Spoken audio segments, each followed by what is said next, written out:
E o bicho tá pegando nos Estados Unidos. Em seguida, eu vou deixar para vocês trecho das reuniões que está tendo com os 3 ex-oficiais do governo dos Estados Unidos. Eles estão pressionando o governo para que eles liberem informações mais sobre os OVNIs e o material biológico não humano que eles foram encontrados junto com os OVNIs.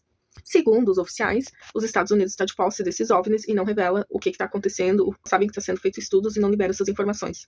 Por se tratar de objetos de fora do planeta, seria uma questão de segurança mundial, então eles não poderiam estar segurando ou retendo essas informações. Se fosse drones, robôs de espionagem de outros países, seria uma questão de segurança nacional. Então, os 3 oficiais estão pressionando o governo Biden para que ele libere essas informações para a população. E também para ajudar no serviço aeronáutico deles, já que esse avistamento é decorrente, eles veem bastante isso.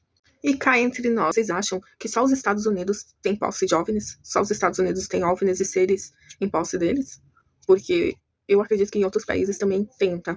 The controller told us that these objects had been observed for over 2 weeks, coming down from over 80,000 feet, rapidly descending to 20,000 feet, hanging out for hours, and then going straight back up. For those who don't realize, above 80,000 feet is space. Looked down a small, saw a white tic-tac object with a longitudinal axis pointing north-south and moving very abruptly over the water like a ping-pong ball. There were no rotors, no rotor wash, or any sign of visible control surfaces like wings. We proceeded around the circle about 90 degrees from the start of our descent, and the object suddenly shifted its longitudinal axis, aligned it with my aircraft, and began to climb. Our altitude at this point was about 15,000 feet, and the tic-tac was about 12,000.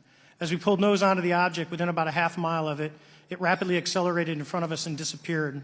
So as we started to turn back towards the east, the controller came up and said, "Sir, you're not going to believe this, but that thing is at your cat point, roughly 60 miles away in less than a minute. You can calculate the speed." Do you believe UAPs pose a potential threat to our national security? Yes, and here's why. The technology that we faced was far superior than anything that we had. If you had one, you captured one, you reverse engineered it, you got it to work, you're talking something that can go into space, go someplace, drop down in a matter of seconds, do whatever it wants, and leave, and there's nothing we can do about it. Nothing. You're not aware of any other objects that anybody in the world has, in this world, that has those capabilities? No, I think it's far beyond actually our material science that we currently possess.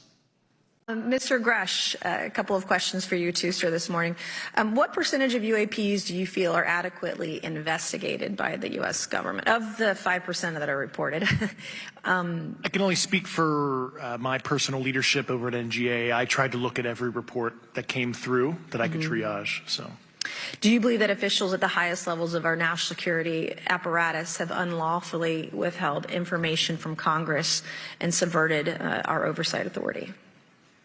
There are certain elected leaders that had more information that I'm not sure what they've shared with certain Gang of Eight members or et cetera, but certainly I would not be surprised. Okay. You've stated that the government is in possession of potentially non-human spacecraft. Based on your experience and extensive conversations with experts, do you believe our government has made contact with intelligent extraterrestrials? Something I can't discuss in public setting. Okay, I can't ask when you think this occurred. If you believe we have crashed craft, stated earlier, do we have the bodies of the pilots who piloted this craft? As I've stated publicly already in my News Nation interview, biologics came with some of these recoveries. Yeah. Were they, I guess, human or non-human biologics? Non-human, and that was the assessment of people with direct knowledge on the program I talked to that are currently still on the program. And was this documentary evidence, this video, photos, eyewitness? Like, how would that be determined?